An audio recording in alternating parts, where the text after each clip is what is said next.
What's up, everybody? Welcome back to the Plastic Underground. I'm Caleb.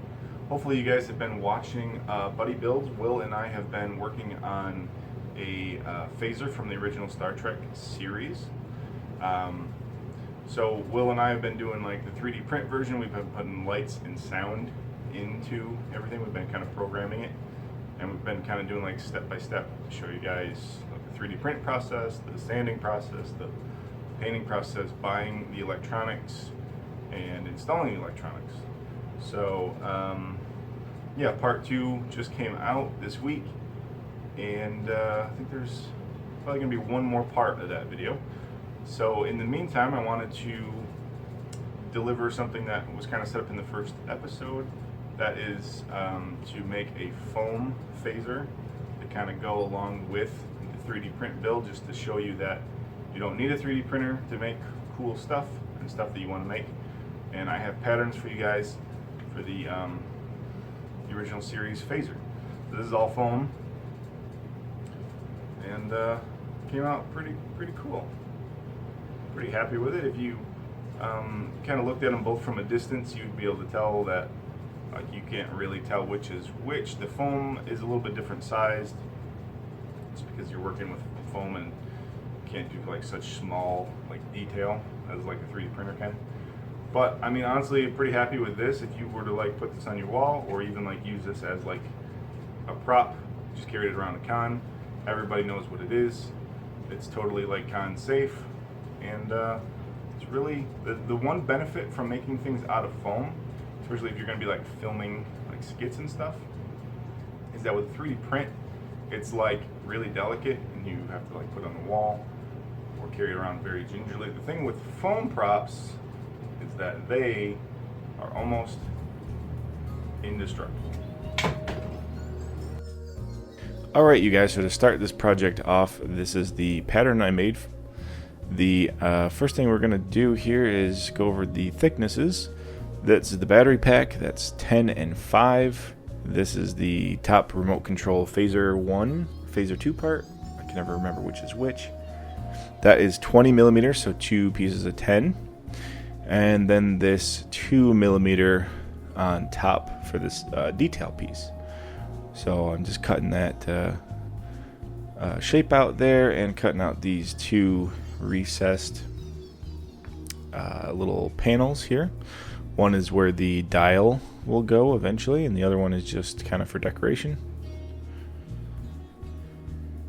So now I put that 10 and 5 together, press it down, make sure that the glue is dry. Then I slice off the sides and the top and bottom right on my pattern line. Just basically cutting this out square. Then I put those 2 10 millimeter pieces together first. Then I put the 2 millimeter detail piece on top. Then I cut everything out together, just so I'm not trying to line up the pieces separately and have them be a little different size or a little bit wonky.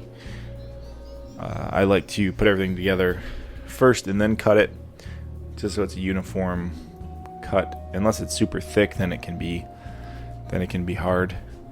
Either way, you still have a lot of like sanding and cleanup work. So now I'm using the side template here and just holding that in place on this, basically this rectangle box that we made. And I'm just kind of marking the shape of that on here. This is so I know where to cut this down and kind of add bevel. So then I use my rotary tool and I get rid of these edges, these sharp corners. These are all rounded out corners on that battery pack. I do the same thing with the this remote control part. This all gets sanded smooth, and yeah, you're kind of shaping it too. I'm kind of carving it with sandpaper, basically. This little piece on the bottom here is 5 millimeter foam. Basically cut out a triangle, sand the corners off to make it like a round little bullet shape. 2 millimeter foam again going in on the battery pack here for the detail pieces. The bottom of the battery pack gets a cut, a score, and then heat sealed so that the score panel line shows up a little better. Then you can go in here with your 2mm detail pieces. I believe these are supposed to be some kind of space Velcro that your hand sticks to, and that it also sticks to like their belt. But they're just little detail lines for our purposes, obviously. So now for the emitter part here, I got this little tube I cut, and then I just put some glue on that, and I just roll some 2mm foam around it just to make it a little thicker. Then I glue that right in place. That light blue part of the foam, the reason you didn't see me put that on is because I ended up taking it off. A little too flimsy and didn't fit in right, and you don't see it anyway, so I just ripped it off. Now I'm adding these two little buttons on the top. I am making this to match the phaser that we built on Buddy Builds, so I'm doing exactly the same thing. You can change up this top part of the phaser depending on what episode, series, or movie you prefer. There's a couple different paint jobs, there's a couple different versions. Just the top piece is different. The bottom handle appears to be the same throughout. So that little dial piece there is 5mm foam. I did some cutting on top to make it look ridged. Heated it up with foam, the heat gun like I usually do. And so now here's the main body. This is 20mm. Is it 2? No, it's 3. Sorry, it is 30mm. So 3 chunks of 10mm foam glued together, and then I cut it out. You can see I used 2 different blades. I used my big box blade for straight cuts, and I used my small hobby knife for curved details. The other thing I do is in the front there, I cut out the rectangle view lens, or whatever you want to call it. Just kind of slowly work my way through. Doesn't have to be perfect. There will be a screen in there eventually that you will see. Now I'm doing a little bit of shaping here. These 2 pieces will become the dial on the back. So that is a circle piece with a bevel glued on the little top piece there. I kind of sanded it into like a little dial shape. 2mm here, back detail. That gets glued right on top. And then the dial gets glued right on there. Now working over to the, oh man, I don't remember what these things are called. It's been a little bit since we've done this project. This is like the detail piece on the front.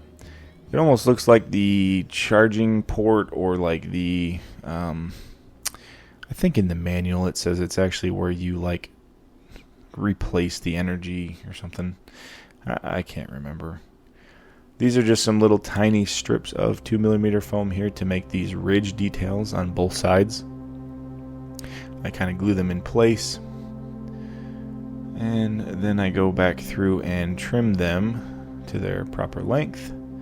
The other thing I do here is I take 2 rectangle chunks of 10mm, and then I use my Dremel here, and I'm sanding these into cones, basically, not cones, cylinders.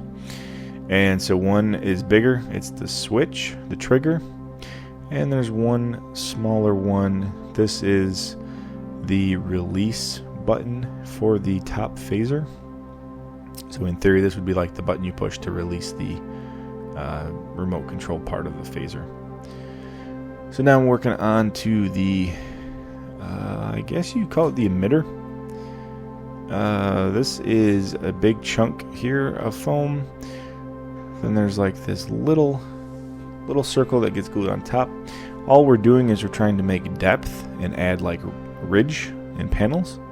So it's just putting a smaller piece, thinner piece of foam and a smaller circle of foam, so that when you put the final top piece on here, it acts as like a separation, so you get like a natural like panel line there. Then I take a chunk of thin 2mm foam and I wrap that all the way around the outside piece there. It's not the same thickness as the cylinder. It's a little bit thinner.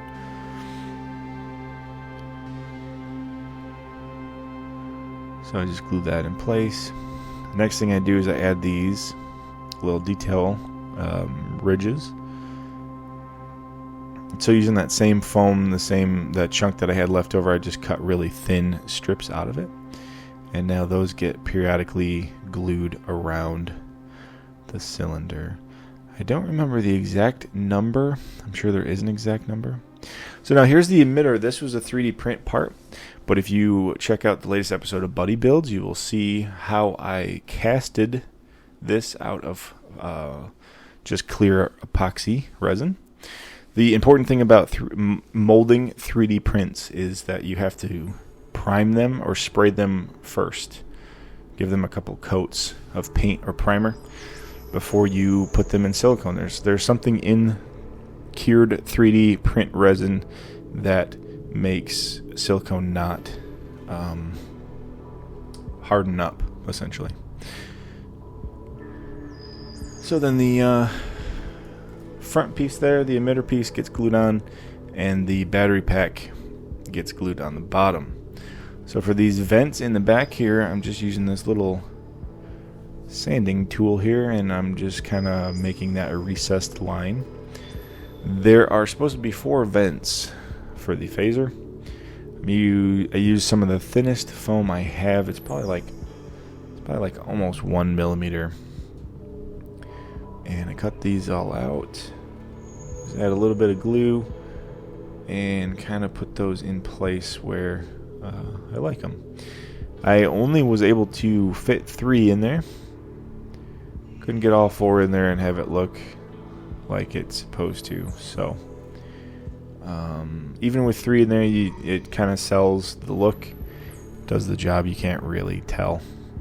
So you see, I just ripped that piece off I was telling you about, so that I can fit the remote control part in there. I glue that in place.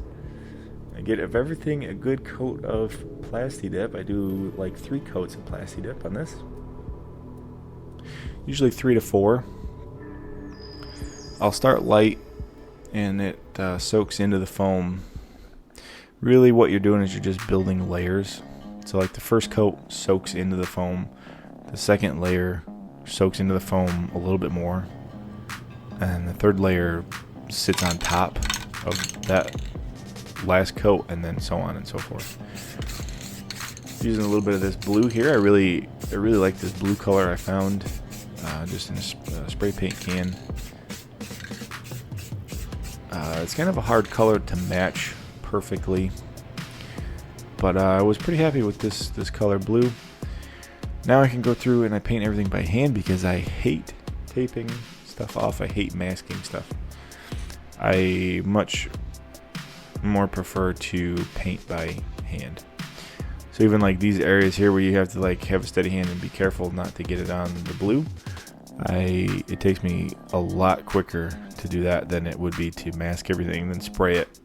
Then you peel the masking tape off and it peels off the undercoat layer, or it wasn't sealed right and it bleeds through anyway, so it's like so annoying. So I'd rather just paint by hand. Got a little bit of silver here, and I go through on the dial, paint the dial silver, and the back fins also get painted silver. The manual itself says nickel is the color that they're supposed to be. So on the 3D print file, since we sprayed everything with a clear matte finish after, the silver's not as bright and it actually ends up looking more like nickel. And I don't know if I will say it's better, but it's definitely more uniform. But I like a little bit of shine for mine, so I'm kind of happy with the silver on mine. So that front piece there, that also gets painted silver. This thing is only like 3 colors.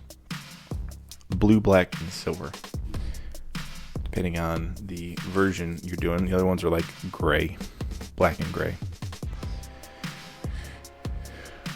So then I go through and paint silver on the trigger part. And then I can take this little piece of tape off. This is the only thing I masked on this, is I put a little bit of painter's tape on the clear emitter part, the nozzle there, because obviously I didn't want that to get paint on it. Mine does not light up like we made Will's light up. So if you want to see one working with sound and lights, then make sure you guys are watching Buddy Builds. That's kind of what this project kind of stemmed from. I wanted to show you guys how to make this same prop that we 3D printed. I know like 3D printing is not for everybody. It's not something everybody has access to.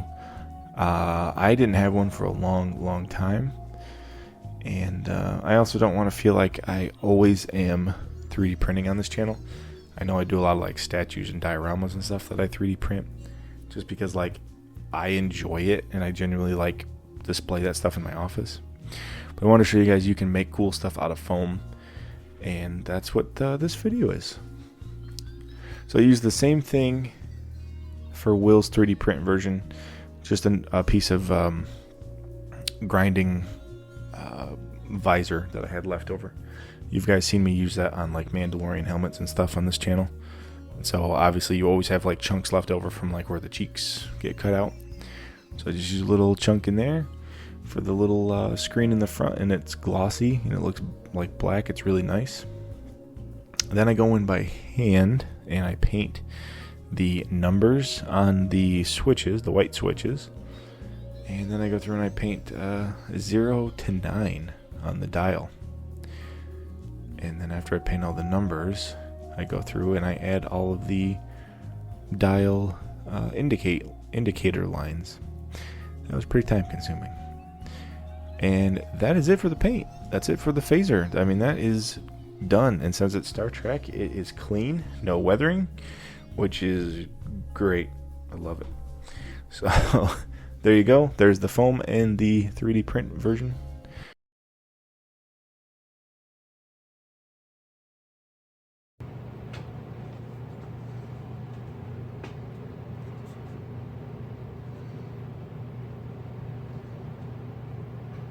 Just so you know, I didn't damage it.